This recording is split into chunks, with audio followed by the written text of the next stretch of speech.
শ্রীমা বলতেন, কখনো ধৈর্য হারাবে না। মা শান্তানন্দজিকে বলেছিলেন, জীবনে যদি কোনো সংকট আসে আমাকে স্মরণ করো।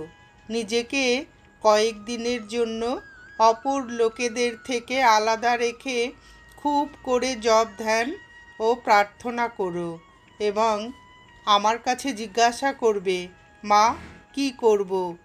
ওই সময় অল্প খাবে, নিজের দেহ মন পবিত্র রাখবে, যতটুকু না হলে নয় ততটুকুই অপরের সাথে কথা বলবে। অপরকে জানতে দেবে না তুমি কি করছো। এক মনে এভাবে প্রার্থনা ও সাধনা করে যাবে। কখনো ধৈর্য হারাবে না। যদি দেখো আমার আদেশ পেতে বা আমার উত্তর পেতে দেরি হচ্ছে, তাতেও ধৈর্য হারাবে না।